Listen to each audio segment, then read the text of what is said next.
Hi, everyone. Welcome to SOC Audit Controls and COVID-19. We'll be talking about maintaining and monitoring the control environment through COVID-19. I'll introduce myself. My name is Lauren Atencio. I'm with Briggs & Veselka's Business Advisory Department. I've been working on SOC audits for about 7 years. And behind the scenes also, we have our manager, James Beeler, and Sunny Brantner, also in advisory. Throughout the next hour, we'll be talking about different aspects of to be considered as you're evaluating your control environment and the changes that you've made to your control environment to accommodate COVID-19. We'll start with who should be concerned and what kinds of organizations should be considering these points.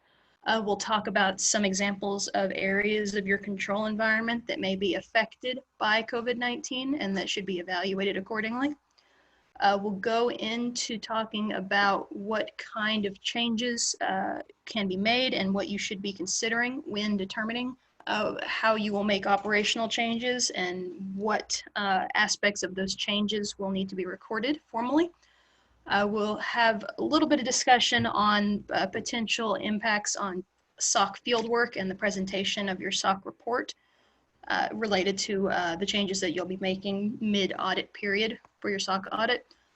And we'll talk a little bit about what might come up in discussions with your customers in regards to your SOC audit and some potential concerns they may have about potential interruptions to your operations and how they'll be reflected in the SOC report.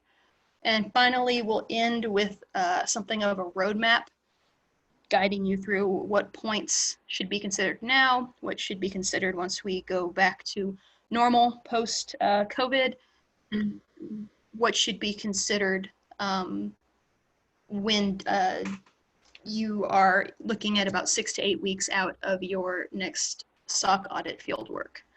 And finally, at the end, we will take questions and answer any questions you may have or that you may want to propose to us through the Zoom Q&A feature. Let's talk a little bit about who should be concerned and what types of entities should be concerned when considering the impact of COVID-19 on your operational controls. If you're here listening to me now, you're likely concerned in some degree. So each of these categories should be, one of them should at least be relevant to you. First, we'll talk about SOC organizations that are already currently receiving annual SOC audits. Then we'll touch a little on service organizations who are planning on doing a SOC audit for the first time in the next 6 to 12 months. And then we'll talk a little bit about about user entities of SOC audits, or people who regularly obtain SOC reports from their own vendors. But for service organizations regularly undergoing an annual SOC audit, of course, you're going to run into changes that occur due to COVID, be they big or small, operational changes, moving to work from home. Certain processes may no longer be applicable for your newly remote or partially remote workforce. Certain areas may no longer be relevant or available. So as these changes occur, identifying which ones are relevant to your SOC report and which ones may impact your operational controls is key. As is documentation changes and determining if any documentation previously utilized for SOC audits is now not available or needs to be replaced or needs to be reconsidered for use in the SOC audit. The potential for having to bifurcate your process, basically for your SOC audit, you'd be talking about your process before COVID and during COVID and even after COVID maybe, but really defining where your process is changing and where it's splitting and where it's coming back together or where you're reverting back to your previous process is a key aspect that will ensure that you don't run into issues when performing field work. You may run into some of your customers looking at your SOC reports with increased scrutiny. It could be someone who you've provided a SOC audit report to for years, but this may be the year that they read it more closely, that they have more questions, or that they come to you and ask you to give more detail. And finally, you may find that customers who you've never given a SOC report to before are now asking to see that report, which isn't necessarily a bad thing, but it could come with, again, additional questions or things that you may have to talk to them about in managing that relationship. For service organizations who have never had a SOC report, but who are considering having their first SOC report in the 6 to 12 months to come, you're in the process now probably of documenting your control environment and documenting what things you would want to assert in a SOC 1 or what processes you'd want to utilize in a SOC 2. And as you're going through documenting your processes, there's the consideration of what process would we like to be using and what process are we now having to use because of COVID. So you want to make sure that as you're documenting your ideal processes, that you're keeping in mind that maybe you're not currently doing those processes because things have changed due to COVID, but eventually you'd like to get back to them. So it's kind of keeping that delineation in your mind that will be necessary for the next couple months. Same with documenting your policies and procedures. You know, you're putting down on paper what you plan to have be your policy once we're back to normal. While at the same time keeping in mind that these things that you're documenting may not necessarily be in place as of right now, but it's you know, of course, temporary with changes related to COVID. And with process implementation and employee training, making sure that employees are aware and trained on both how our processes are going to be for the SOC audit for the future going forward and how they are now, just to account for COVID, is important to consider. And finally, the communication with customers. You know, if you're planning your SOC audit in response to a request from a customer, and they may have different needs, they may be concerned that you may not be able to meet any targets that they may have set prior to COVID. So keeping an open line of communication there about what they're expecting and what you're able to provide is going to be crucial. Finally, if you're a user entity who regularly reviews SOC audits, you're kind of on the other side of obtaining and reviewing that report. You know, your financial statement auditors are always going to have be requesting that. They're always going to want to see that you are able to obtain that. But your review of that report is going to be more important than ever. And documenting your review of that report and asking any questions that you think you need to ask about what may have changed due to COVID, what compensating controls have been implemented due to COVID, things like that. You'll kind of be looking with a little bit more scrutiny on certain areas. We'll kind of go through that here next slide, but there are certain areas that are more likely than others to be affected by COVID, so those are the ones you'll want to look at a little bit closer. And finally, both communication with the service organization and with the financial statement auditors, because everyone's timelines may be shifting due to COVID. I know financial statement auditors are looking into some clients that are pushing audits out or their schedules are changing. So keeping track of what your service organization is able to do in terms of providing you with a SOC report and keeping track of what your financial statement auditor's needs are going to be in terms of obtaining a SOC report is going to be key here. So we'll go into here some examples of areas of operation that may be affected. These are of interest for service organizations because these are areas where where the reader would expect to see some kind of change or some kind of a compensating control or some influence of the period of slowdown, the period of operational change that occurred due to COVID. The first area is risk assessment. Both SOC 1 and SOC 2 have the IT risk assessment generally. SOC 2 also goes in deeper into risk assessments for your control environment and for fraud. Anything that was low risk before, you're going to want to look at again and see if it was still low risk, if the period of time that it's talking about included COVID, and if anything changed in the way that you operate. That may have increased risk in IT functions in the control environment as a whole, or the risk of fraud. We would expect to see some heightened risk categories as a result of the changes that have occurred. IT controls, access to your network. If you've moved to a remote workforce and you've had to set new people up on VPN, if you've had to set everybody up on VPN, if anything has changed in the way that you have your employees access the network, there is going to be a little bit of enhanced scrutiny on IT controls.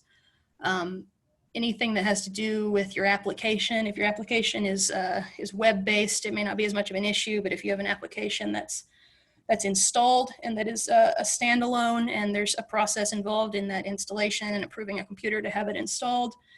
If anything about the way that you manage that installation process before COVID has changed for COVID, or in the period of time in which your operations have been affected, you're going to want to document what changed, when it changed, and if it changed back.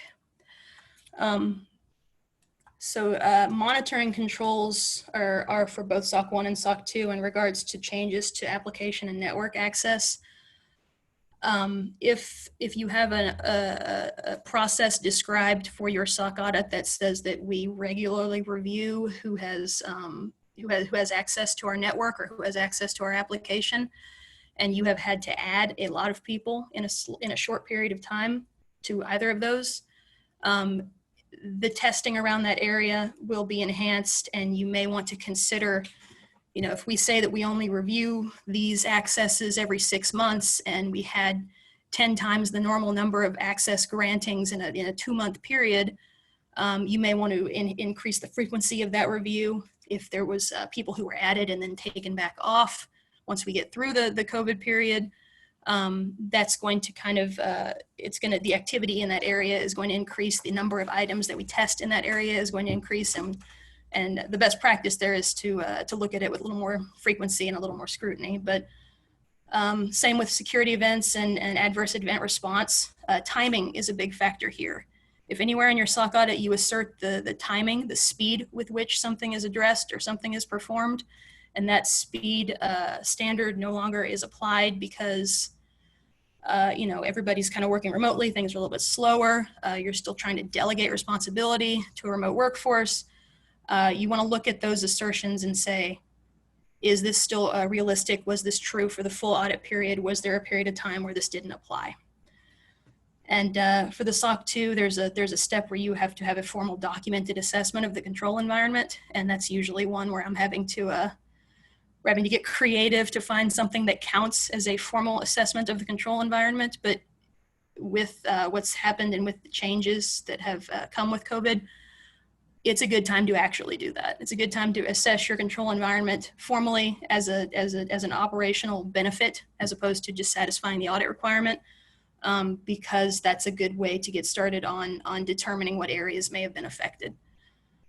With implementation, this is usually just a SOC 1 related thing, but if you are bringing new customers, if you're onboarding new customers and your operational areas have changed, your functions have changed, and you had anything that maybe you had done in person that you no longer do in person because they don't want you out there physically, if they had communicated in person any of their preferences or anything that they want done with when they're onboarded, we're at this point, we want to make sure that as much as possible is in writing, because testing of this type of thing is usually a little difficult when that kind of thing is done in person or is done verbally with no documentation. So this is actually an opportunity to improve the way that these processes are documented, but it is something to keep in mind that anything that we had previously done in person or by popping ahead into someone's office and telling them something, now, since we're not in our offices largely, that's something that we have to keep a record of that in some way. With administrative controls, policies and procedures, and we'll get into this a little bit more later, but we will still, the next time we do a SOC audit, next time a SOC auditor is on site, they will still look at your policies and procedures, and they will still want to hold you to your policy and procedures. So if your policies and procedures outline processes that for a certain period of time were not applicable, that's the kind of thing that you're going to want to identify and communicate in advance. Same with manually reviewed reports. If there's anything that you had been printing off and signing off, and for a period of time that was no longer possible, so you moved to some kind of digital sign off or some kind of virtual documentation, that's the kind of thing that you want to document when you moved to that new process and when you moved back, if you did move back. And same with documentations of meetings that occurred. I don't have very many clients personally who document meetings on paper anymore, but if you are documenting things on paper and those meetings are now happening virtually, keeping a record of who attended those meetings is key. And finally, with the HR controls, access and maintenance to HR files. If HR files were kept on physical paper in someone's office and you moved to having to maintain a digital file just because you didn't want to take those home or you weren't able to take those home, that's something that you want to document when you move to that process and when you moved back. And something I do frequently see is with HR controls and the approval of granting someone access to the application. Sometimes that approval comes over the phone and sometimes that approval comes verbally. And since this is kind of an opportunity to move to a more concrete method of documentation, it's something to consider formalizing that into an email or some kind of digital record. And again, these are examples of potentially affected areas. Since everybody's SOC audit is a little bit different, other areas may be affected. And this is the kind of thing where as you come across it or as you're reviewing your controls, if you have a question, I'm available to talk it through.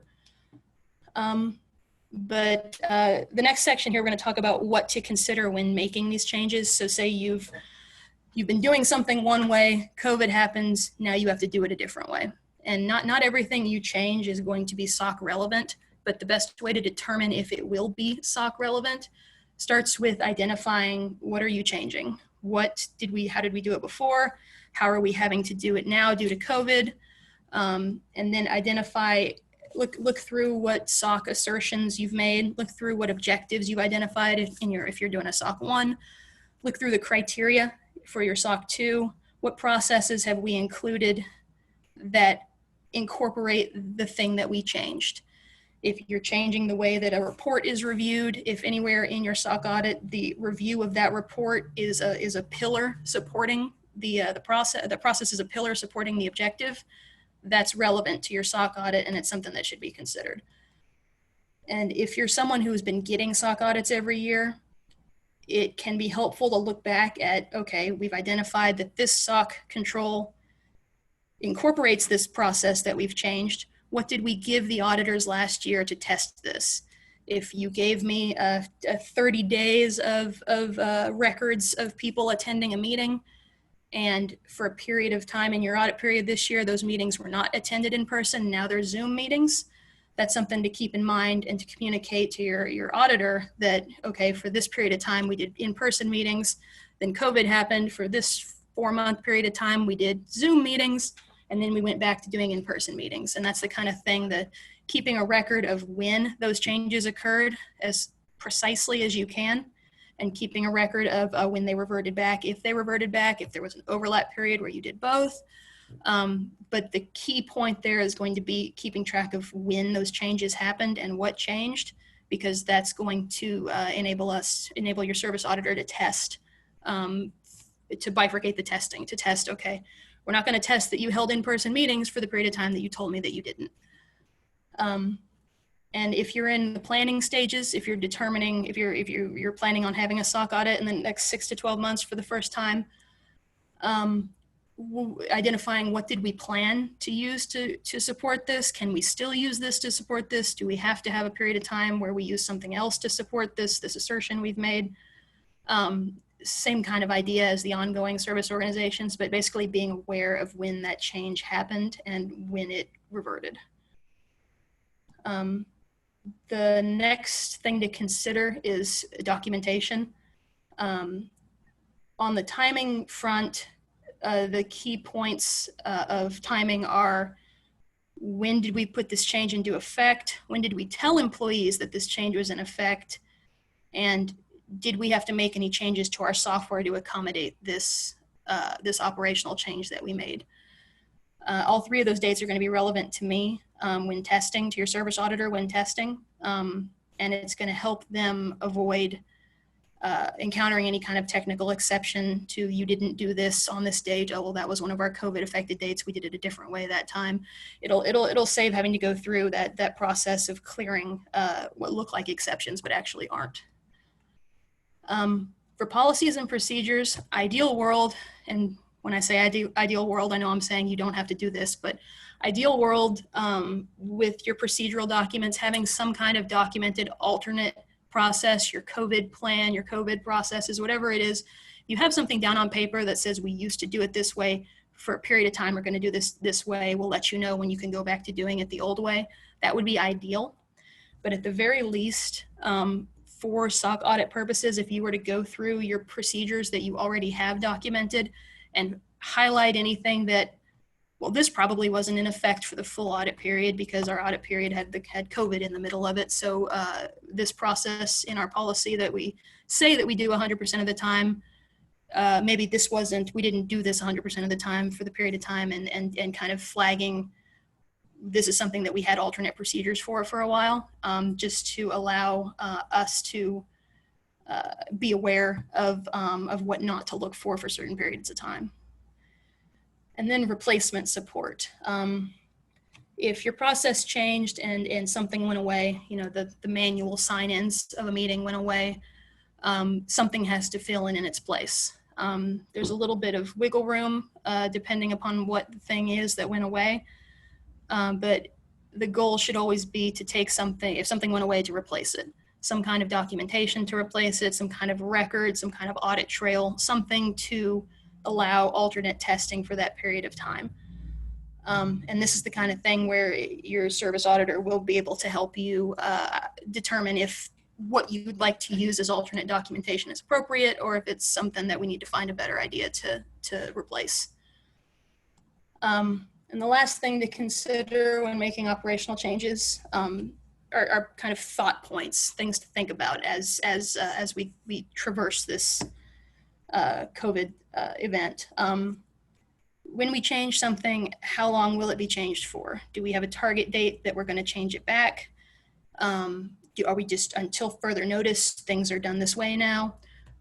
Is the thing that we changed to, is it better? Have we determined that even once the COVID has passed, we're going to keep doing it this way because it ended up being better? So for anything that you change in your operational areas, be thinking as you're going through, is this going to be permanent? Is this going to change back? When is it going to change back?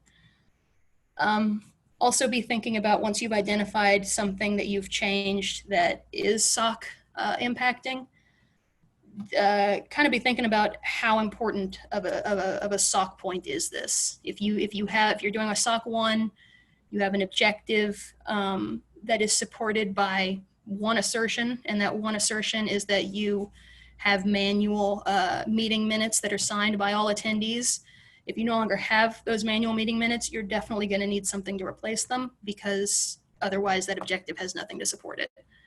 If the process that you've changed is one of 8 assertions that support a single objective, it's a little bit less urgent that be replaced and that be thoroughly documented. Of course, we don't want to lose any process assertions if we can avoid it. And in the SOC 2 area, it's a little more concrete on what you need to be doing. So alternate procedures are of exceeding importance in the SOC 2. And be considering any process that you've changed.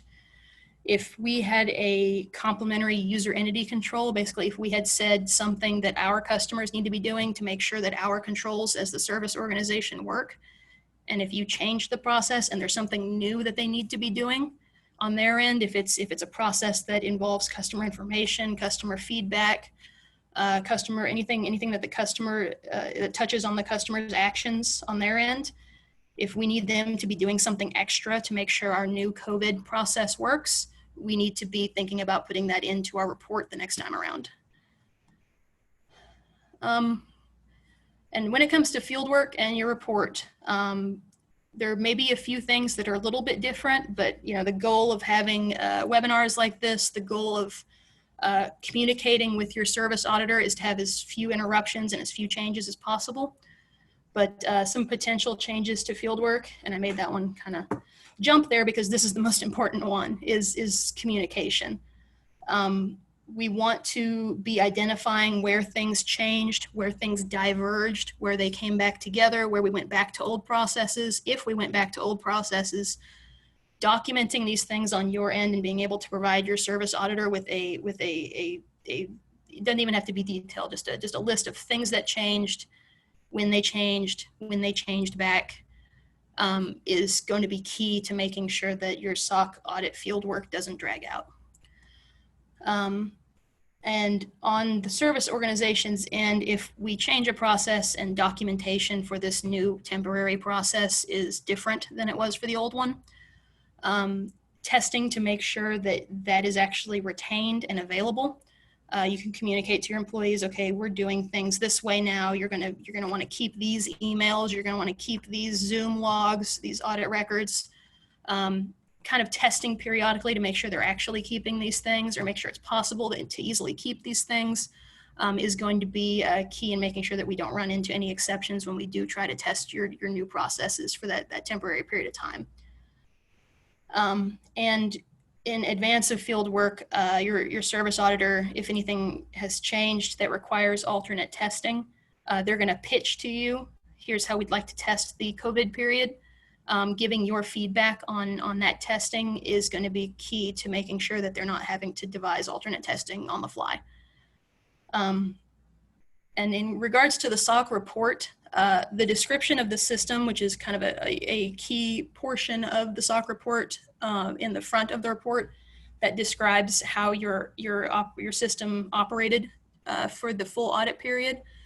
Incorporated into that description of the system is going to be any alternate procedures that you put into place temporarily or permanently due to COVID. The description is going to have to cover both how we did it before, how we did it during, and how we did it after. And this portion of the audit report is technically the responsibility of the service organization. Service auditors do what they can to assist you along the way, but if you're not looking at it ahead of time, it's going to kind of drag out a little bit in the report generation process. Same with the split testing procedures. Your report may reflect testing procedures for a portion of the audit period, and then it may actually, beneath that reflect testing procedures for the COVID affected portion, and then it may go back. It may not go back. We may include both pre and the post COVID procedures in one section, and then COVID procedures in a second section, but it is going to be split out in the records of testing in your audit report to ensure that the reader, that your customer, is aware that you have addressed the full period of time, that you didn't just let the COVID affected period fall into a black hole and not address it in your SOC report. And another point to consider for specifically SOC 1 audits is the potential consolidation of objectives. If you have a objective area that you've identified that you only supported with 1 or 2 assertions, and that objective can be incorporated into another objective to kind of bulk up another small objective, as opposed to leaving a single objective a little bit under supported. Now is a good time to consider those consolidations, just because we are at increased risk of testing exception just due to how up in the air some things are with COVID. Let's talk a little about potential questions your customers may have about your SOC audit and COVID, any concerns that they may have. They may ask about gaps in the audit period. Everything here, timing-wise, is something that we're going to do everything we can to avoid. We're not going to have any gaps in the audit period. We're going to cover everything. We're just going to have to do a little bit extra work to make sure everything's covered. We're going to avoid having any delay in delivering the SOC. If everything that we talked about in the field work and report area is covered, we shouldn't see any delays in delivering. Coverage-wise, they may be concerned about you excluding certain areas that maybe weren't operational in the way that you usually define it. They may be worried that you just skip that area rather than re-describing your process that's COVID affected. You can tell them you're not going to do that. You're going to cover everything. We're not going to skip anything. They may be worried about your description of the system not being accurate. You can tell them, no, we're reviewing our description of the system. It's going to be accurate. Everything in there is going to be described for both pre and post COVID. They may be worried about the testing not being covered completely. They may be worried that your auditor will skimp a little bit on the testing to account for COVID. And if I'm your auditor, I can tell you, no, I won't. And your auditor probably won't either. Technical exceptions are what comes up when you've asserted that your process is a certain way and we tested it and it wasn't that way. And the problem was not that your process was bad. The problem was that you asserted wrong, and it was not, it was significantly wrong. We're going to do everything we can to avoid those. But technical exceptions are the easiest ones to explain away in the back of the report when you're responding. But you may see an increase in technical exceptions if documentation for the COVID affected period was lacking. But you kind of do have a better excuse this time around. So. And they may be worried about your auditor kind of going easy on reporting exceptions. Again, probably won't happen, but you can let them know that your auditor has every intention of identifying exceptions and reporting exceptions fully, as they always would. And they may be worried about you not taking those exceptions seriously. Of course, you know, everything that's reported in the SOC report is something that should be responded to and generally is. So these are kind of things that you can be prepared to have an answer for and consider should your customer ask these questions. And finally, we'll wrap up here with something that I'm going to call kind of a roadmap. This kind of is a guide through what you should be considering now. What you should be considering as you approach a back to normal, quote unquote, status, and what you should be considering before your next SOC audit. ASAP, identifying and documenting the process changes. If something changed, what changed, when did we change it, is this change relevant to our SOC audit? Identifying documentation changes. Did we, when we moved to our COVID normal, did any documentation go away? Did anything that we were documenting before become unavailable? When did it become unavailable, and what did we put in place to replace it? And communication with employees, especially the employees who are responsible for ensuring that this documentation is retained, is crucial. Making sure that your employees are aware of when the process officially changed, what they are officially asked to do for the COVID affected period, and when they no longer have to do that. And giving them a good understanding of what they need to be retaining, if there's a shared drive, where they need to be retaining it, and how long they need to be retaining it for. As you approach to back to normal, as you're getting back to, you know, operating out of your offices again, as you're getting back to how you had operated prior to COVID, be thinking about, you know, what did the things that we changed, did any of these things, were any of these things better? Do we plan on reverting back to pre-COVID processes? Do we plan on keeping the ones that we put in place in response to COVID? And if we are planning on reverting back to pre-COVID processes, will we just have a cutoff date and say, now everybody goes back to doing it this way? Will we phase it out slowly? Will there be a period of time where we're doing both COVID procedure and non-COVID procedure? Considering that and documenting what your decisions are in that regard will be key to keeping your processes clear for SOC testing.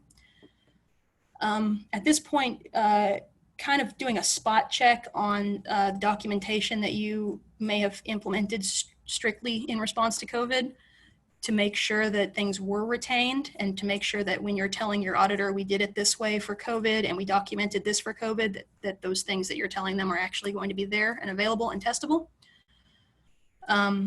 And optional at this point, maybe giving your clients or customers who you normally provide a SOC audit to an update saying, you know, we've been addressing these things, we've been retaining documentation, we don't anticipate any kind of interruption in our SOC procedures.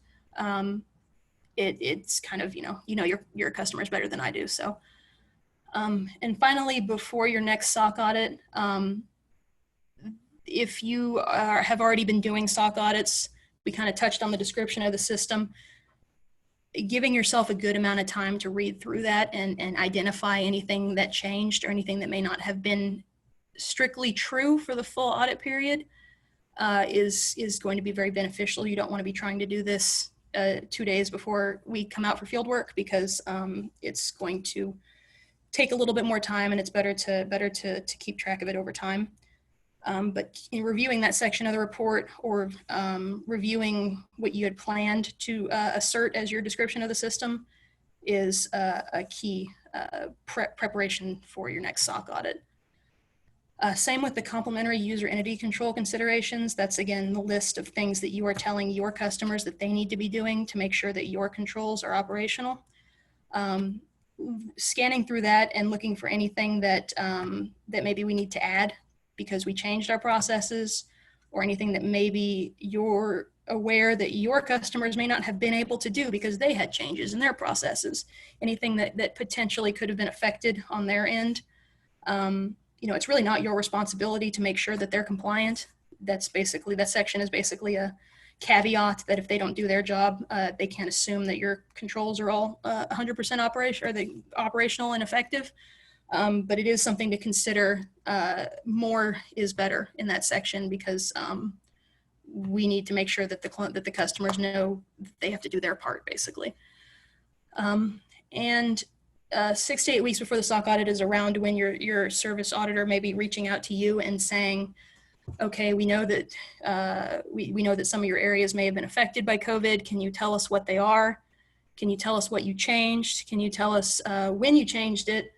And at that point, the service auditor would be devising alternate procedures for what you changed, and giving feedback on those alternate procedures will be incredibly helpful in ensuring that that they can prepare for your field work and that their testing requests aren't asking you for something that wasn't there because you changed your processes for COVID. So that's about it for what I've got here. If anyone's got any questions that you'd like to ask through the Zoom Q&A, I will look back through there now and see if there's anything. Hey, Lauren. Uh-huh. This is James. There are a couple of questions, one of which I may have answered in chat, but which probably most of the people may be wondering. And if you want to address it, someone was asking about the cost of SOC audits and whether we would anticipate that these alternate procedures that they're having to do because of COVID and work from home, et cetera, or do we anticipate that to result in increased fees for performing a SOC audit? Okay. Yeah. No, that's definitely a relevant question there. It's going to depend on the degree to which your process is changed. If enough processes needed to be bifurcated and have dual testing procedures applied, it's possible it may affect the price just due to the increased amount of work that needs to be done on our end. But we will always balance the number of items tested to ensure full coverage, you know, statistical significance in each of these areas. But we do weight them based on the period. You know, if you have a 12-month audit period, your COVID procedures were in place for 4 months, your regular procedures were in place for 8 months, we will weight what we test accordingly and try and do the same amount of testing that we would have done if the non-COVID process had been in place for the full 12 months. So we do what we can to try and minimize what we would need to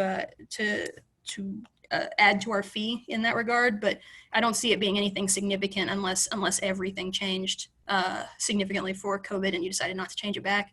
Then there would be a lot of work to be done. But yeah, I think that's a good point in that it's not necessarily the testing that's going to result in the increased fees.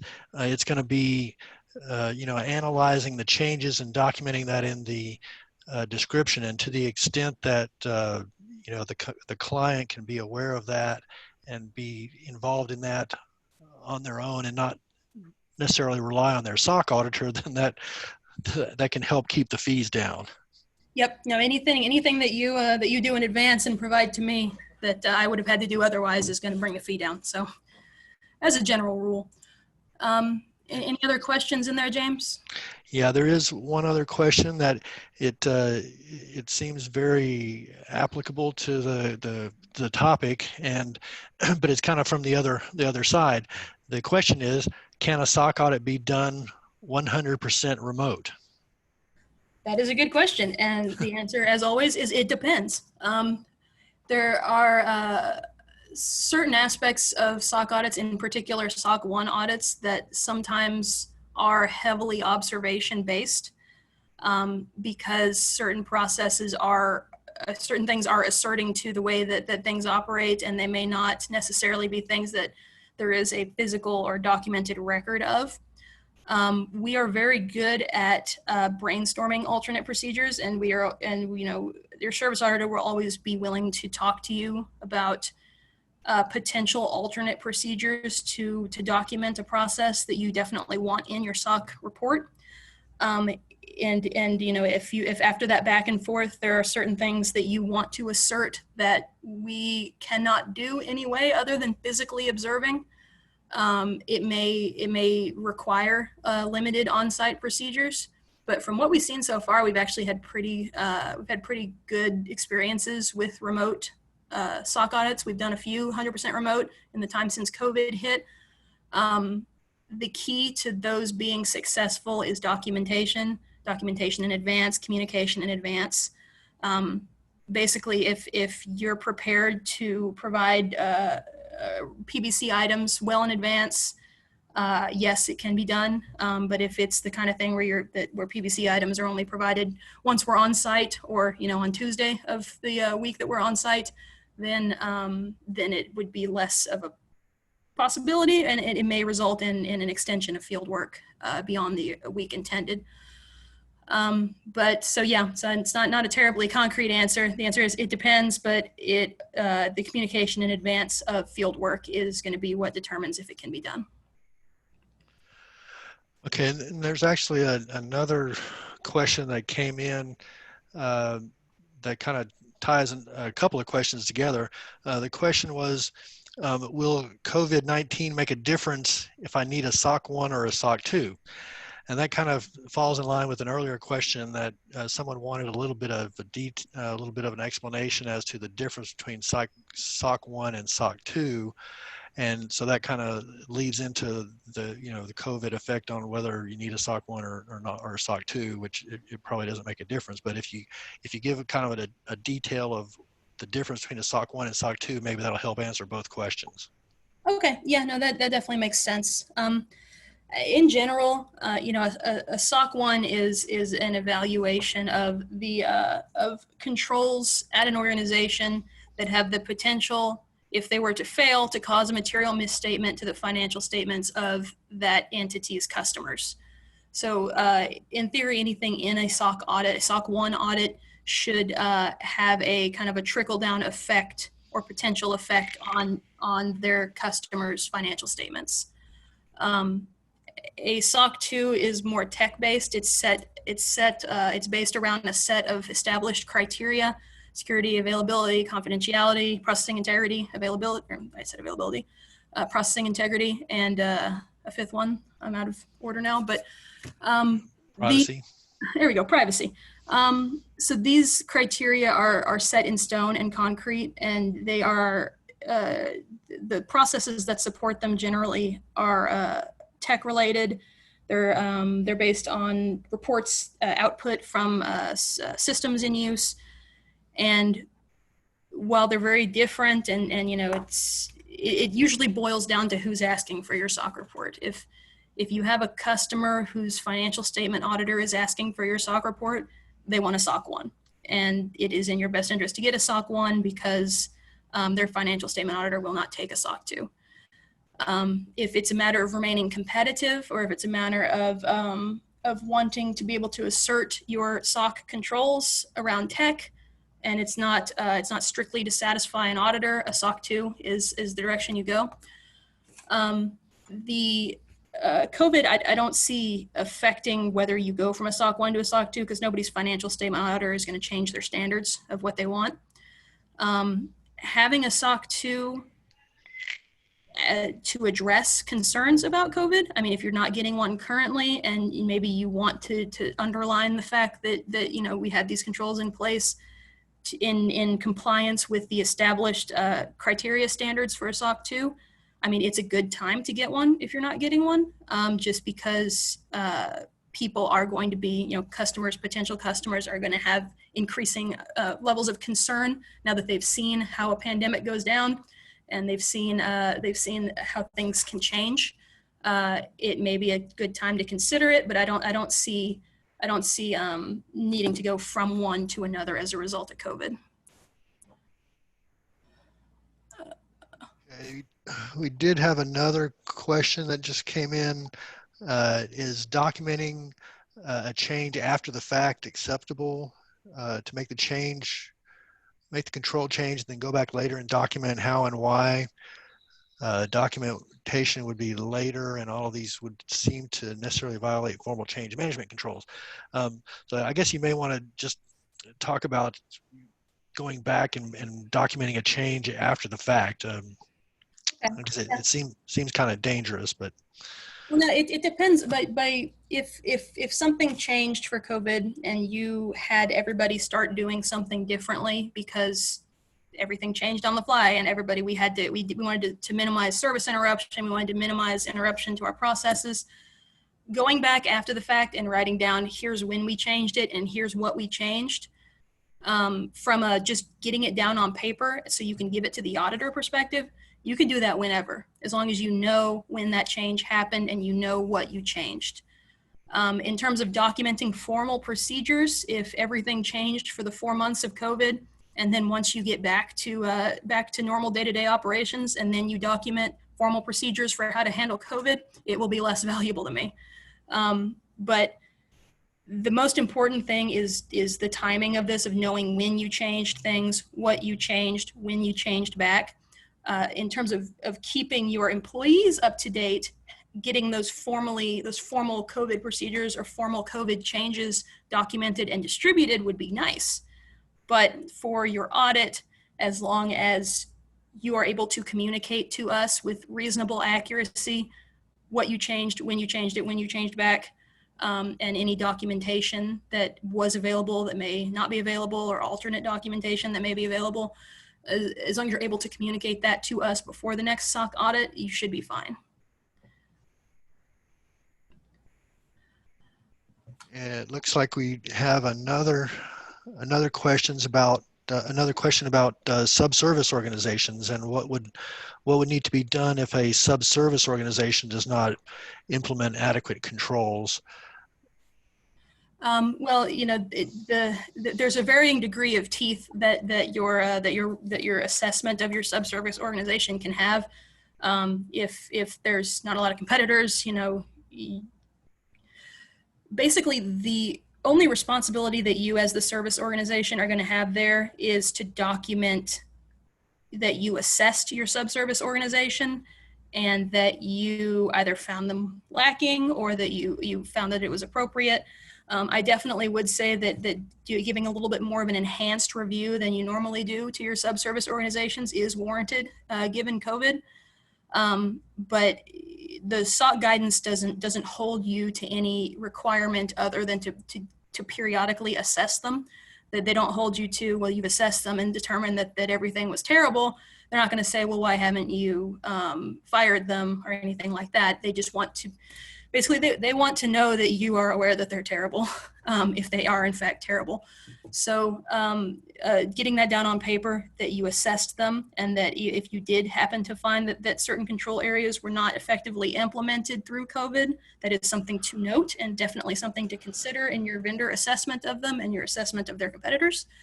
But from what's required of you per the SOC guidance, it's just that you assess them, and that the people involved in the assessment have the knowledge and authority to ensure that if any action needs to be taken on your end, that it's taken. That would be for a subservice organization that you're carving out. Right. I mean, if it's a, oh boy, yeah, if it's a subservice organization that you have incorporated into your own controls, there's definitely going to be more of a discussion piece to be had there, and this would kind of fall into the same vein as of talking to your service auditor about potential alternate procedures for things. if you've incorporated a service organization or subservice organization into your controls and you found that they have not been implementing their controls as stated, you're going to want to do what you can to devise, to work around their failures and to ensure that anything that you have relied upon them for is has a backup or a fail-safe or some other process that you've implemented to ensure that that there's going to be no failure passed on to your customers.